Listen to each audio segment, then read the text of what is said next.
It's time to get your news on. This broadcast is in text, audio and video and is accessed on wia.org.au.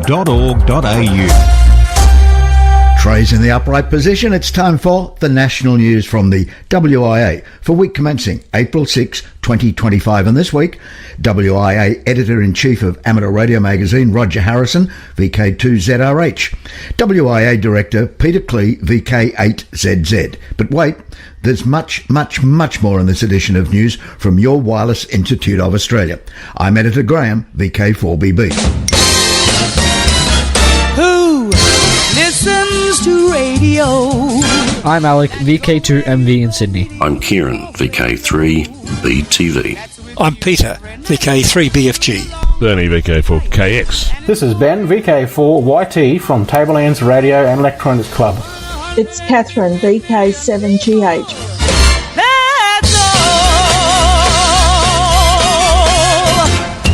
Registrations for the Wireless Institute of Australia's annual general meeting are now open. The WIA AGM will be held at 3 p.m. Australian Eastern Standard Time on Saturday the 3rd of May 2025 in Bendigo, Victoria. Details on how to register have been emailed to members and are also available on the WIA website's news pages. Registrations to attend the AGM either in person or online is required. Registrations for the AGM are open until midnight on the 27th of April 2025, as numbers are required for catering purposes. The Bendigo Amateur Radio and Electronics Club will be holding a Technology Expo on Sunday the 4th of May 2025. That's the day after our AGM. More details are on the WIA web pages. Entry to the Technology Expo is only $7 per person, and you can book and pay for that event in conjunction with your AGM booking. Now, the WIA is seeking information from amateurs about the class licensing system. It has been just over a year since class licensing has been introduced. The Wireless Institute of Australia wants to know about your experience. How has the transition been? What do you think of the updated call sign allocation process, especially for the Australian external and Antarctic territories? So there are just 2 weeks left to have your say on the newly introduced amateur radio licence conditions.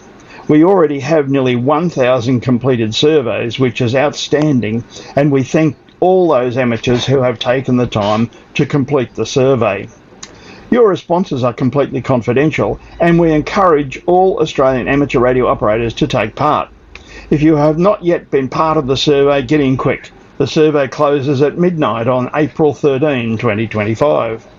The survey can also be accessed from the WIA website, and don't forget to share it with your fellow amateurs. This has been WIA Director Peter Klee, VK8ZZ. This is Editor-in-Chief of Amateur Radio Magazine, Roger Harrison, VK2ZRH. Well, folks, the truth is out there. The second issue of AR Magazine for 2025 rolled off the press at Bairnsdale and will begin appearing in your letterboxes, PO boxes and other post receptacles from late next week. The electronic edition has already been posted to the WIA website for members to download. The cover of this issue has been designed to catch attention. In big, bold type, it says, 5 MHz, the truth.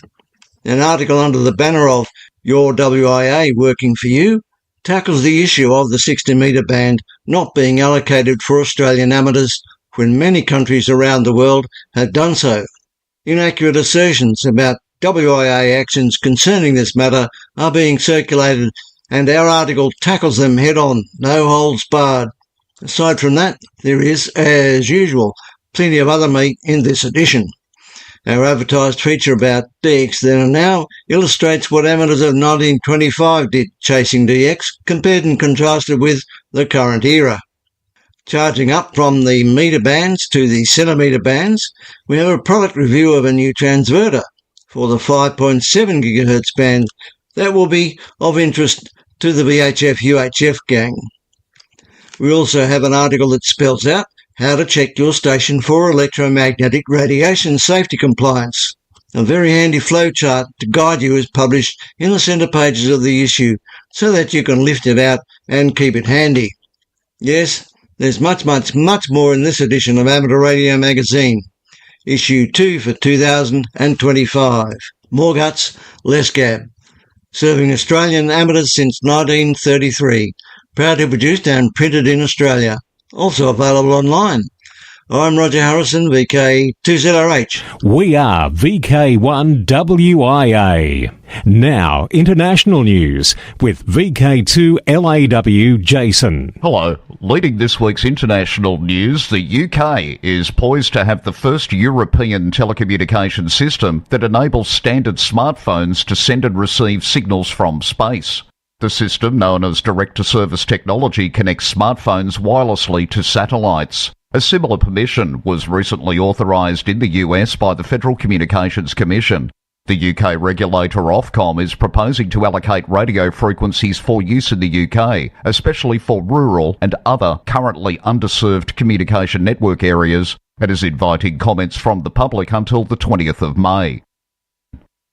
Recent efforts by the Trump administration to defund and shut down international news organisations like Voice of America have hit some roadblocks. A Manhattan federal judge temporarily blocked the White House from silencing VOA, according to a blog post by legal news service Law 360. US District Court Judge J. Paul Oetken issued a temporary restraining order saying the funding cut by the US Agency for Global Media, VOA's parent company, was a classic case of arbitrary policy making. A group containing 6 VOA journalists filed a federal lawsuit on March 21 to halt the cuts by USAGM, which is the federal agency overseeing all US civilian international media. The plaintiffs in their suit cited the lawlessness and discriminatory animus of USAGM's actions as a reason for the court's needed intervention. Also, Radio Free Europe and Radio Liberty, one of the government-run news services marked for dismantling by the White House, cannot be terminated. The US District Court said that the news service's continued operation serving listeners overseas was in the public interest. According to a report on the Radio World website, the judge's ruling concluded that irreparable harm would result from any shutdown. Although the US administration, in attempting cuts to the parent agency of Voice of America and other international news services, the Voice of America Museum in Westchester, Ohio, is assuring visitors that it's not affected by these government decisions. The museum is a standalone, not-for-profit entity that relies on support from the public, not federal funding. As always, the museum looks forward to seeing hams from around the world during Hamvention this coming May. Amateur radio station Whiskey Charlie 8 Victor Oscar Alpha will be on the air, so bring a copy of your licence. Easier said than done for we VKers. Ford Motor Company has filed a patent for new technology designed to support AM radio in electric vehicles through a hybrid solution, as first reported by the website Ford Authority. According to Ford Authority's Brett Foote, Ford filed the patent in 2023 and it was published on March 27. The patent is available for view in a link at the text edition at WIA National News. Radio World has reached out to Ford for further comment on its plans for the technology. The core idea behind the system's concept is to avoid being bound to a single radio tuner. Instead, Ford describes a communication system that relies on a remote vehicle entertainment server to deliver content. Specifically, the communication system generally includes at least one tuner, for example, FM tuner, cellular receiver, and/or GNSS receiver, amongst others, the patent says. However, a tuner is not provided for a designated radio transmission medium, such as an AM tuner for receiving the AM frequency band. Ford also describes a digital AM module capable of obtaining content for a single station from multiple sources, including cellular networks, over-the-air broadcast, and V2X, vehicle-to-everything communication. The patent outlines what happens when a tuner is unresponsive to a first radio transmission medium. In such cases, the vehicle sends out a radio content request to a remote server, which then receives the station content from a source and stores it to a staging memory before transmitting it to the vehicle. This would likely involve streaming the station's live feed. The system can switch sources dynamically if the quality of the content from the first source degrades. Ford Authority noted that AM functionality was removed from the 2023 edition of the F-150 Lightning despite having been previously standard. Its decision was based on the concern that drivetrains of electric vehicles interfere with AM radio. However, following public and regulatory pressure, Ford restored AM radio to its 2023 EVs and included it in its 2024 lineup. Now, Ford Authority reports this new patent presents a potential long-term solution to mitigate AM radio interference in future EVs while still offering access to AM content. United Airlines said the Federal Aviation Administration has approved its first Starlink-equipped aircraft type and that the first commercial flight is planned for May. The Chicago-based airline plans to add the high-speed Wi-Fi technology to around 40 regional jets per month and expects all 300 planes of this type will be completed by the end of the year. We amateurs worldwide are renowned for giving a helping hand when needed. Mike Gormley, amateur radio callsign Whiskey Alpha 8 Victor Echo Charlie, who serves the Florida Trail Association, wearing several hats. Mike drives about 100 miles to service water caches along 31 actual miles of trails. This involves making sure the hikers have fresh drinking water at various locations along the Florida Scenic Trail, and that those water caches are replenished with fresh water every couple of weeks. Mike knew that there was a need for radio communication along the Miko Trail as cell phone reception can be spotty.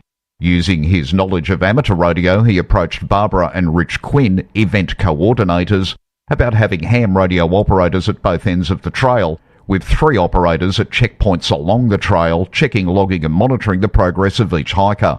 Medical staff would be at the checkpoints if needed. Mike's offer was quickly accepted. For WIA National News, in Sydney, I'm Jason, VK2LAW. From here, there and everywhere, you've tuned to the Wireless Institute of Australia's National News Service. We are VK1WIA. Now, operational news with VK4FUQ. Felix. Hello there. Now Contest Wires 2025. On now. The RSGB FT4 International Activity Day is taking place this weekend, Saturday, April 5 and Sunday, April 6. It is a 6-band, 24-hour contest to allow entrants to experience FT4 in a competitive context. The IAAU 100th Anniversary Centennial QSO Party. The IAAU CQP will be held for 9 days, beginning Saturday 12 April and ending Sunday 20 April. Each Tuesday evening in April sees the ZL2 GBA Memorial Sprints on 80 metres. 30 minutes each of CW, SSB and FT4. Take part in any or all segments. Exchanges your outside temperature. Harry Angel Memorial 80 metre sprint, Saturday, May 3. May 17-18 is East Sangster Shield. QRP CW and 80 metres, wind back the rig to give 5 watts and give it a go. Talking of CW, but this time here in VK.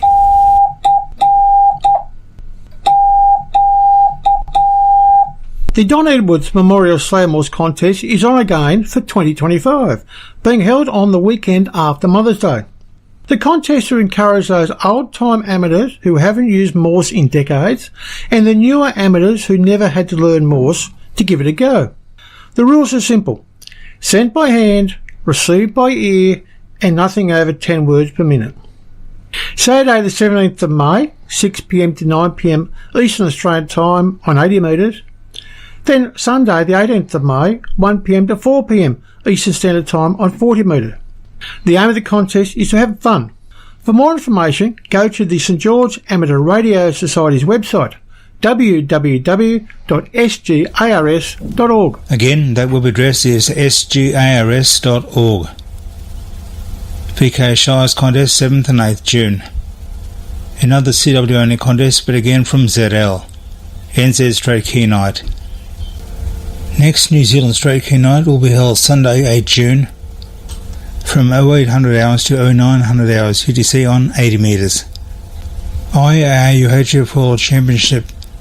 The 24-hour IAAU HF World Championship starts at 1200 hours UTC on Saturday 12 July and ends at 11:59 hours UTC on Sunday 13 July. Trans-Tasman Low Band Contest 19 July 2025. Yoda Contest 2025. Organised by the IAAU Region 1 Youth Working Group in cooperation with the Hungarian Amateur Radio Society, the aim of the Yoda Contest is to increase youngsters' activity on the air, strengthen the reputation of the Yoda program, and demonstrate support for youngsters across the world. The next session of this year's three-part Yoda Contest will be held 19 July. RSGB Yoda Contest July 26 to July 27. Now to the DX window to the world. Special call sign 5B50 CRS celebrates the 50th anniversary of the Cyprus Amateur Radio Society, CARS. Look for activity on 15 April, the actual anniversary date, 18 April, World Amateur Radio Day, 25-26 April, 100th anniversary of the IAAU, and 75th anniversary of IAAU Region 1. Polio on the Air 2025 CQ Sulk. Polio on the Air event April 5, April 19. They will be calling CQ Sulk on all fashionable protocols. The DARC Special Event Call Sign DA25 WARD is active until the 27th of April, in recognition of World Amateur Radio Day. Hams around the world celebrate April 18, the day of the founding of the International Amateur Radio Union, back in 1925. For WIA National News, I'm Felix, VK4FUQ, Enningham.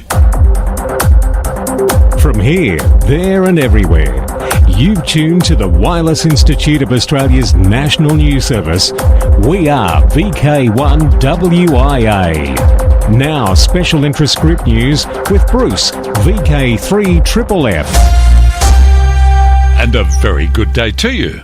Worldwide Special Interest Group News, Summits on the Air, Worldwide Flora Fauna Program, Parks on the Air, and other adventure groups. Worldwide Flora and Fauna in Amateur Radio, abbreviated as WWFF, is an international amateur radio program, the purpose of which is to draw attention to the importance of protecting nature, flora and fauna, and to encourage the development of radio skills, especially in portable operations.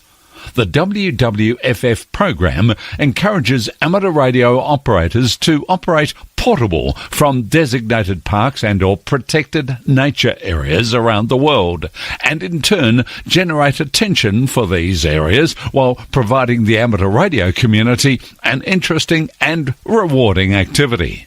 Australian Flora and Fauna in Amateur Radio, abbreviated as VKFF, is an authorised partner of WWFF and is a recognised national program of WWFF. The VKFF program commenced in March 2013. The very latest WWFF directory, containing all of their valid areas throughout the world, can be downloaded from the global WWFF website, which is www.co.co/directory. All qualifying VKFF parks are located in the WWFF directory. You can also find a list of qualifying parks for each VK state or territory on each of the state territory pages on that website, which is www.ffaustralia.com. Worldwide Special Interest Groups, Final Frontier. The history-making FRAM-2 mission, the first crewed spaceflight aiming to orbit Earth over the North and South Poles, launched from Cape Canaveral, Florida on Tuesday. Among the 4 astronauts is Australian polar adventurer Eric Phillips, making him the 4th Australian in space. The Polar Dragon capsule is making several passes over Australia and downloading slow-scan television pictures for a worldwide competition to encourage the next generation of space and radio enthusiasts. Worldwide special interest groups IOTA, AS169, Anala Island.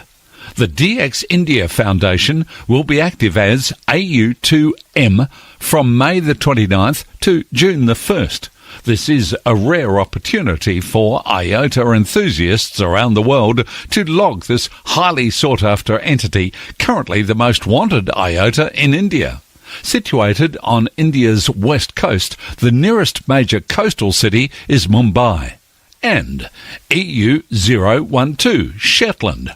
4 operators, G4AFF, G0DWW, M0NKR, and G4LPP from Norfolk Amateur Radio Club will be travelling to Shetland and will be active from July the 23rd to 28th. An entry in the RSGB IOTA contest, July 26th and 27th, is included. Operation from 80 to 10 metres with a station on 6 metres and 4 metres, CW, SSB and digital modes. Worldwide Special Interest Groups Maritime. SOS Radio Week is an annual event that celebrates the invaluable life-saving work of the volunteers of the Royal National Lifeboat Institution, the National Coastwatch Institute, and the independent lifeboats around the coasts of the British Isles and the Channel Islands. This year, the event starts on the 1st of May and concludes on the 31st of May, which is one long radio week. Worldwide Special Interest Groups Military. Listen out for a special VK80MAN. Operations Manna and Chowhound commemoration. Operation Manna and Operation Chowhound were a series of humanitarian food drops to feed Dutch civilians at risk of starvation during the final days of the Second World War in Europe. Commemorating the 80th anniversary, special call signs VB7MAN will be used from Canada between April 1st and 10th of May. VK8MAN will be used from various locations in Australia between the 24th of April and 10th of May, and the main activity is expected to take place on the 25th to 27th of April, when the commemoration will be joined by special event stations GB80CHO, GB80MAN and GB8MAN from England, PH80MAN from the Netherlands, and SN80MAN from Poland, and W4C from the United States. Worldwide Special Interest Groups Mills on the Air. The Mills on the Air event is held annually on the second weekend of May and is coordinated by the Denby Dale Radio Society in the United Kingdom. It coincides with the National Mills Weekend run by the Society for the Protection of Ancient Buildings. For 2025, it is the weekend of the 10th and 11th of May. This is not a contest, but rather an opportunity of promoting the hobby of amateur radio and, at the same time, promoting the preservation of heritage. Now listen up in Worldwide Special Interest Groups, it's Radio Amateur Old Timers. Hello everyone, this is Clive of VK6CSW, reminding you that tomorrow is the first Monday of the month, time for the Radio Amateurs Old Timers Club of Australia's April Bulletin to go to air. Perth members and friends are also reminded that the new monthly lunchtime meeting venue is the High Wycombe Bar and Grill. Be sure to check the club website at www.raotc.org.au for booking and travel information. This month, as well as the latest club news, Barry, VK6ADI, describes his introduction to slow scan television. Next, Ron, VK3AFW, has a timely reminder about on-air etiquette. Lastly is an article about Fessenden, the man who gave radio its voice. Everyone, RAOTC members and non-members alike, is most welcome to listen in and to join in the callbacks afterwards. Full details of all transmissions, times, frequencies and modes can be found on the RAOTC website or just Google RAOTC broadcasts. Please note that the 10-metre transmission now starts at 0400 Zulu. If none of the transmission times suit you, you can download the audio file at any time from today from the club website. Once again, tune in tomorrow for the April RAOTC Bulletin. Enjoy the programme and please join in the callbacks afterwards. 7-3 from Clive, VK6 CSW. Thank you. And from the old to the new. Radio Amateur Youngtimers, YOTA, Youngsters on the Air. Alec. Thank you, Bruce. This year, the 26th edition of the European Ham Radio School Stations Day will take part on the 5th of May from 0700 to 1700 UTC. Also known as Europe Day, this event is a fantastic opportunity for schools, universities, training centres and individual amateur radio enthusiasts to connect with each other and in turn talk to the world. This event is not a contest. It is a special activation open to anyone and for all to make as many contacts as possible with radio stations from all over. The activity will be centered around 20 meters, 40 meters and 80 meters. The contact frequencies are 14.270 MHz, 7.120 MHz and 3.770 MHz respectively. This is only a month away.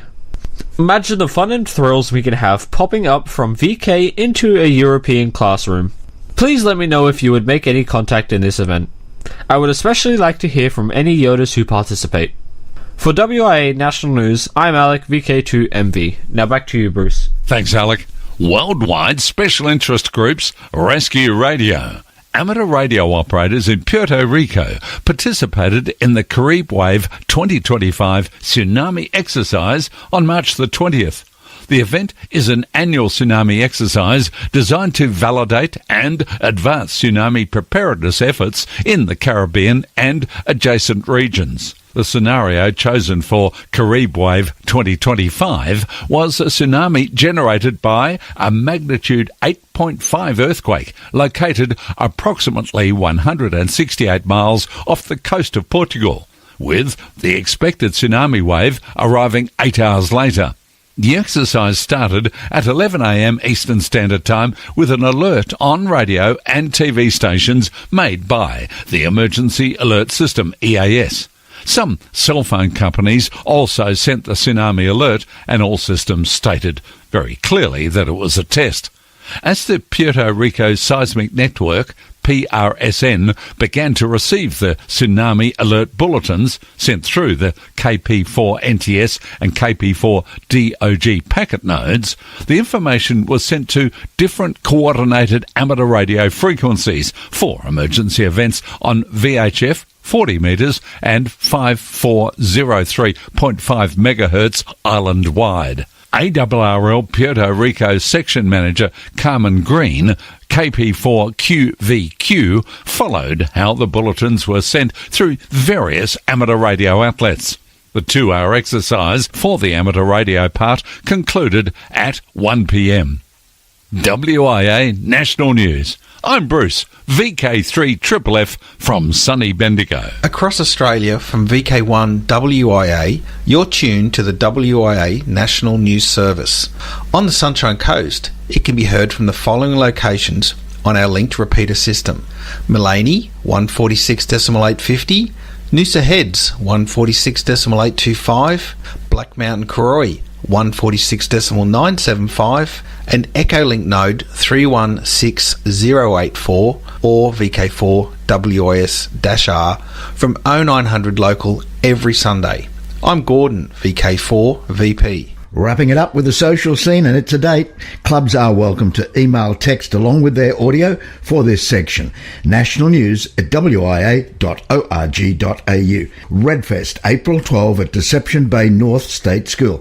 Now make a note of it. It's Deception Bay North State School, a different venue. So with that, we'll see you next week. I'm Graham, VK4BB. Walk softly. This has been the Wireless Institute of Australia with the weekly news service. This broadcast is in text, audio and video and is accessed on wia.org.au.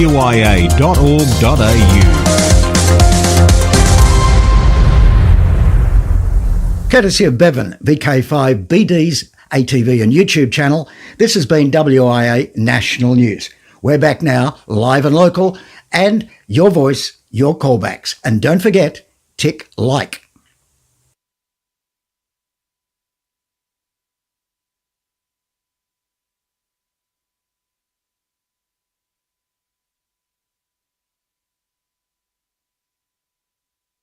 Greetings, listeners. This is VK3OTN, the official station of the Radio Amateurs Old Timers Club of Australia, with this month's news and information bulletin for members and friends of the club for April 2025. I am Andrew, a VK3 Charlie Alpha Hotel. Details on when to hear the news and information bulletins are available at the club's website, www.raotc.org.au.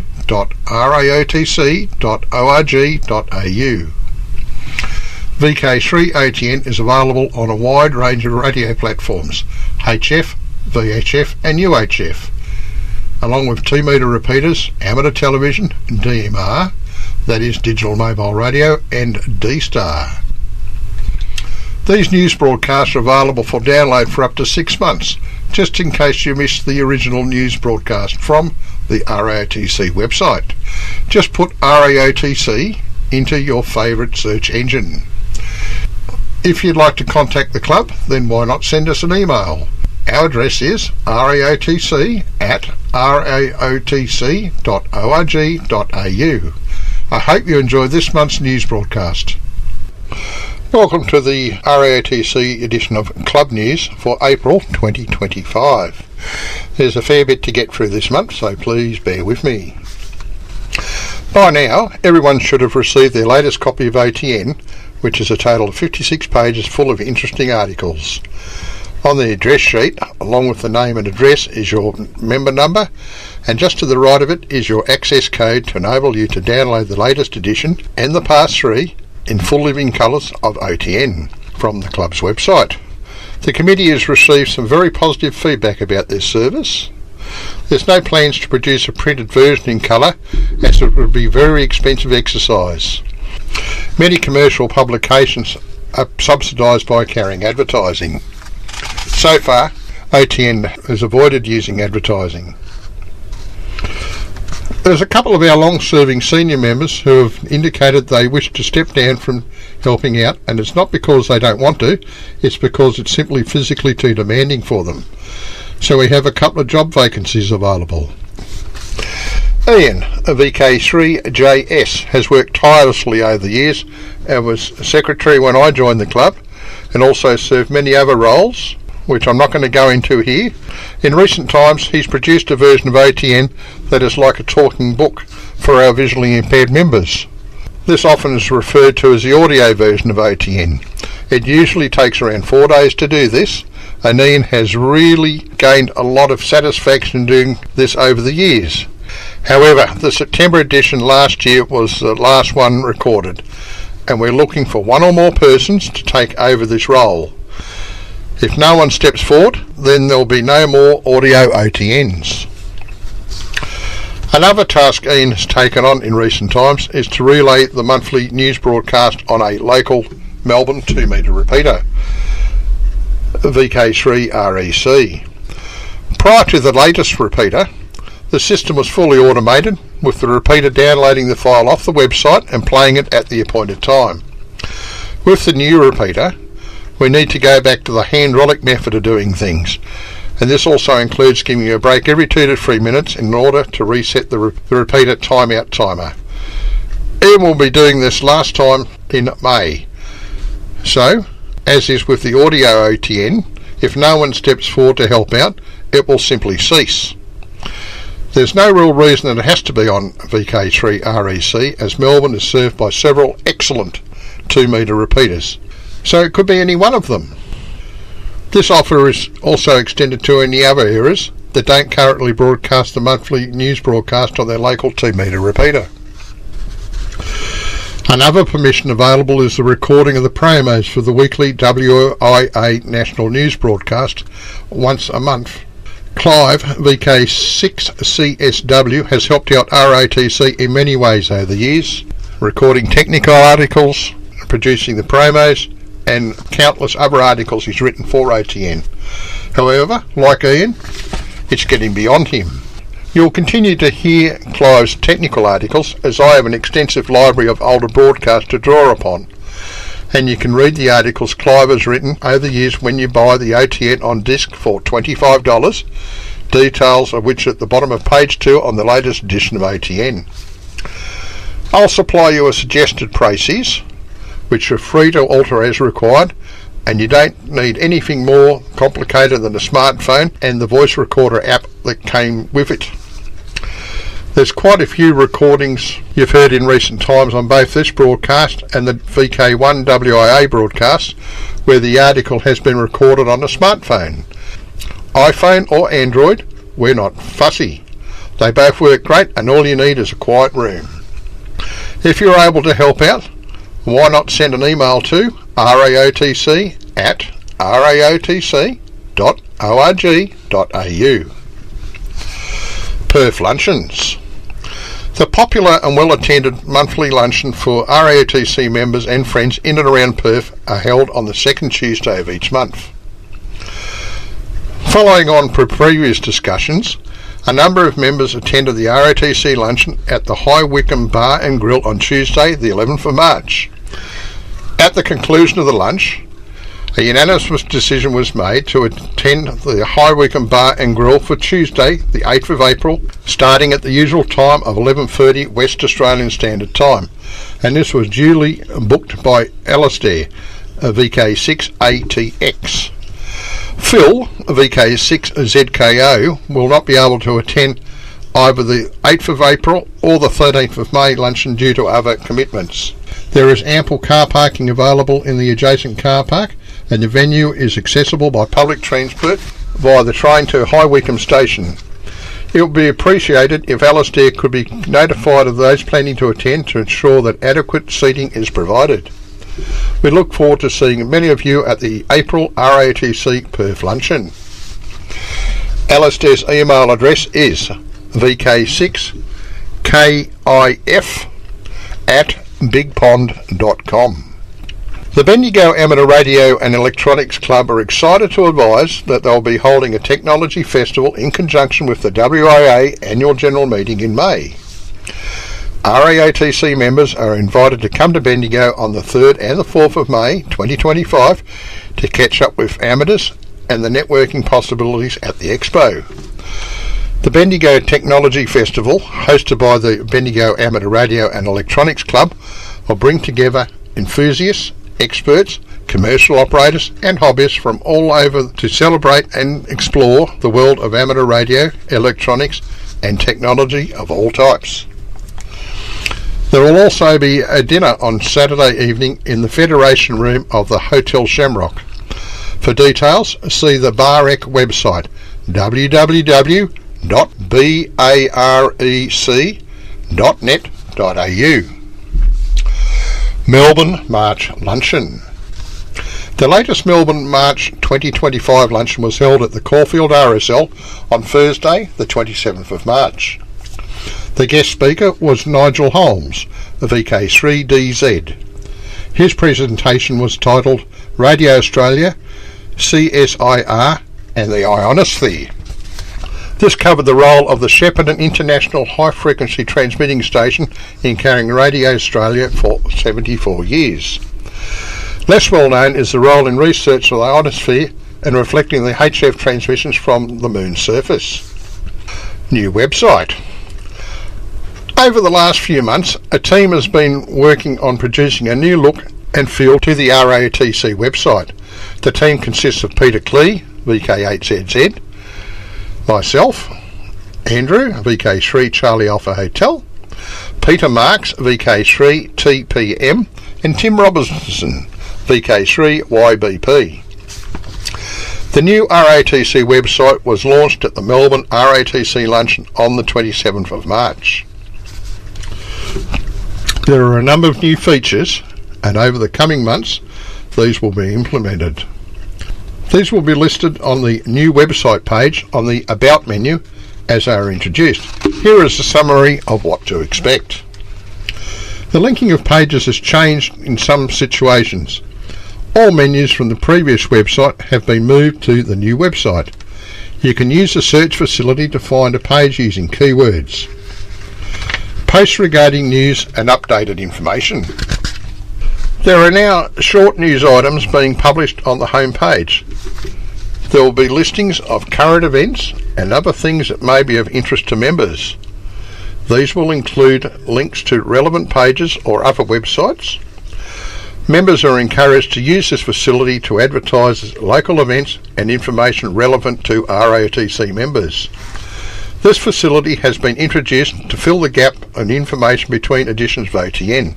You can send any copy of events to raotc@raotc.org.au. The OTN download section has been expanded. More back issues will become available through the downloads page. There are drop-down menus on some home pages for better access to additional topics and information. Compatibility with tablets and phones has been improved. The website now automatically changes format for viewing on a phone, a tablet or a desktop computer. The site has been moved to a WordPress interface, taking advantage of the many themes that are available from that platform. WordPress is free software and supported in the public domain, so no extra charges to our organisation will need to be made. New members and silent keys. Today I am pleased to welcome the following new member to RAOTC, and this month I've only been advised of one new member. Kevin Chase, VK5 Kilo Sierra, who became full member number 1886 on the 17th of February 2025. The committee looks forward to you enjoying a long and rewarding membership of the RATC. Silent keys. This month I'm pleased to report there are no silent keys. Finally, members are reminded the very latest club news is available on the RAOTC website. Put RAOTC into your favourite search engine to find it. Although there is an RATC Facebook page, just like the WI, this is not an official means of dissemination of the latest club news. If you see it on Facebook, just double check with the club's website or shoot off an email to make sure you've got the latest information. I've got a Facebook account to enable me to have a look around at what the kids and others are up to, but I don't use it as a serious means of communications other than get some good jokes. That's about all I have for you this month. You are listening to VK3OTN and associated relay stations. This month we have a couple of interesting technical articles for you. First up is an article read by Clive, VK6CSW, about My Introduction to Slow Scan Television by Barry, VK6ADI. This will be followed by an article entitled Fessenden, the Man Who Gave Radio Its Voice. Due to time constraints, an article about on-air etiquette read by Ron, VK3AFW, will be held over until a future broadcast. So now, let's hand the microphone over to Clive, VK6CSW. My Introduction to SSTV by Barry Burns, VK6ADI, RAOTC member number 1273. My first experience with this digital mode was back in the early 1970s in Darwin, when I received an invitation from Doug MacArthur, VK8KK/VK3UM, now a silent key, to visit his QTH for a demonstration of a new craze in amateur radio called slow scan television, or SSTV. Doug had acquired a robot SSTV kit from the USA and set it up using a 5BP1 5-inch CRO tube. When I called on Doug, he was in contact with a ham in the USA on 20 meters. Doug's transceiver was a Yaesu FTDX401, which was very popular in those early days of SSB. I could see a fuzzy but identifiable image of just 36 lines coming down on the 5BP1's green screen, and I was immediately hooked on this new technology in amateur radio. I acquired a robot kit from the USA and was in the process of assembling it, but never completed the project because of the unwelcome and unexpected visit from Cyclone Tracy on Christmas Day 1974. Unfortunately, our elevated home with a ham shack underneath in the laundry area did not pass the wind test. We ended up with a large dance floor with an open-air toilet. Our experience of surviving Cyclone Tracy will be the subject of a future article. It will cover the part that amateur radio played in it and how my family was evacuated to Adelaide in South Australia by an Air Force Galaxy transport aircraft. The underneath shack was holed by flying debris as the walls were asbestos, which was not prohibited at that time. All my homebrew radio equipment was damaged and waterlogged, putting an end to my ham activities. 3 months later I flew to Adelaide on recovery and recreation leave to spend 2 weeks with my family. While in Adelaide I bought a Kenwood TS520 transceiver, which had just come out onto the market, and took it back to Darwin so I could get back on the ham bands. The Army and other services had finished erecting 3 temporary rooms and a roof so that I could live there. However, there was no roof on the toilet, so I could sit on the throne and look at the stars. SSTV was put on hold, and I became interested in RTTY. I acquired a Model 15 teletype machine, made up an interface, and got back on air with RTTY and SSB with a G5RV antenna. I still had water on site, but no power, hence was given a 3 kVA generator by the Northern Territory Emergency Services.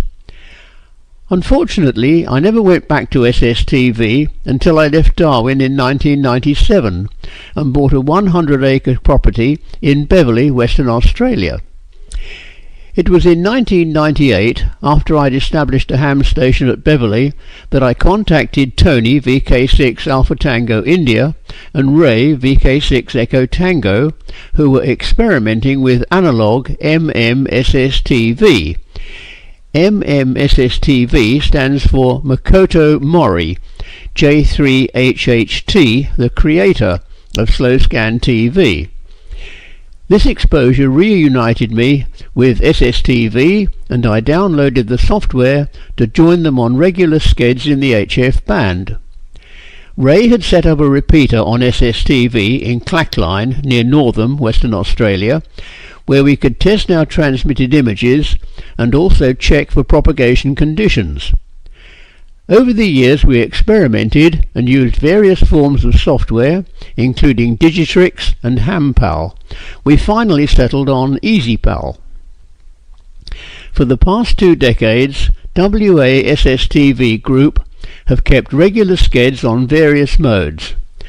Sessions are made interesting when an image is sent and the operator talks about the history and contents of the image. Tony VK6ATI is net controller and has run and kept the group together for the past 2 decades. He deserves a long service medal.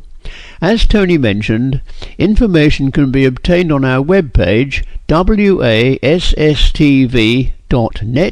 for downloading the software, frequency and times that our slow scan TV sessions are run. 7-3 from Barry VK6 Alpha Delta India. You are listening to VK3OTN. VK3OTN is the official station of the Radio Amateurs Old Timers Club, Australia, Incorporated, with the monthly news and information bulletin for members and friends of the club. Fessenden, the man who gave radio its voice. An article about this little-known pioneer of radio by Bill, VK3BR, was published in the September 2012 issue of OTN magazine. This further item about Reginald Fessenden is taken from the July-August 2013 issue of Radio Comms, and I quote, "A largely forgotten Canadian was once the world's most famous radio inventor, responsible for the first audio broadcasts. Many inventors and scientists were involved with the early days of radio, but only a few have gone on to become household names. One who certainly hasn't is Reginald Fessenden, a Canadian inventor who should probably be more widely known, as it was he who theorized and developed the heterodyne principle of radio and insisted that the only way to transmit legible information was by using a sine wave.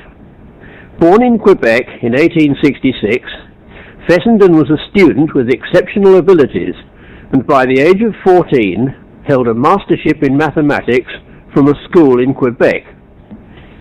He began teaching younger students while simultaneously studying at Bishop's University.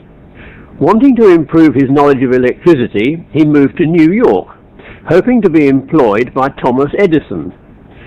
Although his first applications were rejected, eventually he was accepted as an assistant tester and quickly rose through the ranks to work for Edison himself on chemical, metallurgical and electrical problems.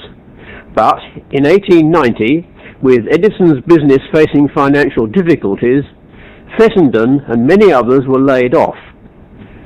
By 1893, Fessenden had become head of the electrical engineering department at the Western University of Pennsylvania, now the University of Pittsburgh, where he started investigating wireless telephones. By 1899, he had a wireless communication system in operation between Pittsburgh and Allegheny City, a distance of about 1 mile. Meanwhile, news of Marconi's experiments inspired Fessenden to conclude that he could develop a much more efficient radio detector than the spark gap and coherer duo. But there the matter rested until in 1900 he went to work for the US Weather Bureau to prove the viability of using a network of coastal radio stations which would eliminate the telegraph. His deal with the Bureau was that it could use any innovations that he came up with, but he would retain ownership of the concepts. His first achievement for the Bureau was the Barretta detector, followed closely by the electrolytic detector. The latter was a fine wire dipped in nitric acid and was so successful that it became the standard for sensitivity in radio reception. About this time, he began looking into the heterodyne principle, where two signals are combined to produce a third audible tone. Although the theory was sound enough, a workable heterodyne had to wait for a stable local oscillator, and this was not possible until the thermionic valve had become established.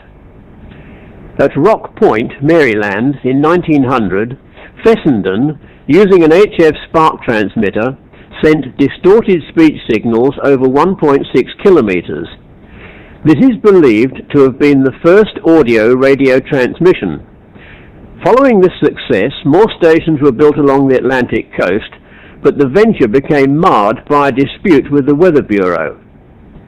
Fessenden claimed that the Bureau had tried to gain a half share of his patents and he refused to sign over the rights, which ended his association with the Bureau. The next step was the formation of the National Electric Signaling Company, or NESCO, with money from two Pittsburgh businessmen investors, with Fessenden as an employee. Its aim was to further Fessenden's work. It resulted in the development of a high-power rotary spark transmitter for long-distance radio telegraph work and a low-power continuous wave alternator transmitter for audio and telegraphic communications. Fessenden became even more convinced that a continuous wave transmitter producing a pure sine wave would be the most efficient method of sending quality audio by radio. To bring this about, General Electric was brought in to help develop a series of HF alternator transmitters. In January 1906, the decision was taken to attempt to establish a transatlantic radio telegraph service between Brant Rock, Massachusetts and Scotland. Two-way Morse signals were successfully sent. However, it was found that the signals could not span the distance during daylight or in summer, and experiments were postponed until the end of that year. Tragedy then struck. A contractor at the Scottish site made an error when moving an antenna support cable, and the whole tower collapsed, bringing an end to the venture. Fessenden stuck to his idea of a sine wave. His starting point was a basic electric alternator that normally produced AC at a few hundred hertz. He reasoned that by speeding this up, he could produce tens of kilohertz, which would produce a signal suitable for connection to an antenna. He then thought that by putting a carbon microphone in the transmission line, the strength of the signal could be varied, the genesis of what later came to be known as amplitude modulation. While this was the theory, it would take a few years for a workable prototype to be available. Various HF alternator transmitters were produced in conjunction with General Electric, but the inability to amplify the signals was a major drawback. But Fessenden kept up the pressure, and in 1906 Ernst Alexanderson came up with an improved alternator transmitter that operated at around 50 kilohertz and was suitable for Fessenden's purposes. With it, he made the first short-distance audio transmissions. Ever the entrepreneur, Fessenden is credited with making the very first entertainment broadcast to a general audience. On Christmas Eve 1906, broadcasting from Brant Rock, Fessenden made a short speech, played a phonograph recording of Handel's Largo, and followed up by grabbing his violin and playing O Holy Night. The broadcast ended with readings from the Bible by his wife and his secretary. Although the broadcast was heard several hundred kilometers away, the signal was marred by noise caused by irregularities in the spark gap transmitter. The broadcast was repeated only days later on New Year's Eve, this time aimed at ships of the United Fruit Company out in the Atlantic Ocean and in the Caribbean Sea. Technical success may have brought recognition, but it didn't bring riches. The two principals of Nesco wanted to sell the company, but no buyers were forthcoming. In the meantime, the Fessenden Wireless Company of Canada had been formed in Montreal, and this probably raised suspicions that Fessenden was trying to eliminate Nesco from the scene. The matter came to a head in 1911 when Fessenden was dismissed by Nesco. He immediately sued for breach of contract, and a long, drawn-out legal battle followed. Nesco went into receivership and was then reborn as the International Radio Telegraph Company, before being bought by Westinghouse and then the Radio Corporation of America. It was March 1928 before the matter was settled and Fessenden received a large cash payout from RCA. Work on the alternator transmitter continued at GE, and by 1916 a high-powered Alexanderson alternator was produced that could transmit across the Atlantic. A few years later, with the development of valves and amplifiers, audio-radio broadcasting had become well established. By the end of his life, Fessenden held more than 500 patents and had received numerous awards. Although he gave up radio after his dismissal from Nesco, he went on to work on a type of sonar system that allowed submarines to communicate with each other, and also developed a radar-like system of detecting icebergs to help prevent Titanic-like disasters. At the beginning of the First World War, he developed a device for detecting enemy artillery. He also founded the principle of reflective seismology and invented a fathometer, a sonar device that measured the depth of a submerged object. As with many inventors, he had his idiosyncrasies. He liked to float on his back in a river or lake while pondering some new project. He also enjoyed lying on his back on the carpet at home with a cat on his chest. But who can begrudge him these oddities when he gave so much to radio? Thanks to Ron VK3AFW for sending in this item for the broadcast. Thank you, Clive. You are listening to VK3OTN and associated relay stations. VK3OTN is the official station of the Radio Amateurs Old Timers Club Australia Incorporated, with the monthly news and information bulletin for members and friends of the club. It's customary to end each broadcast with a short or humorous story, and this one's entitled A Trip to the Liquor Store. I went to the liquor store on Friday afternoon on my bicycle, bought a bottle of scotch and put it in the bicycle basket. As I was about to leave, I thought to myself that if I fell off the bicycle, the bottle would break, so I drank all the scotch before I cycled home. It turned out to be a very good decision, because I fell off my bicycle 7 times on the way back home. I suppose it was good. The breathalyzer wasn't around. That's all we have for you this month, and we hope you found something of interest. Thanks for being with us, and we hope you will join in the callbacks, where callbacks are taken.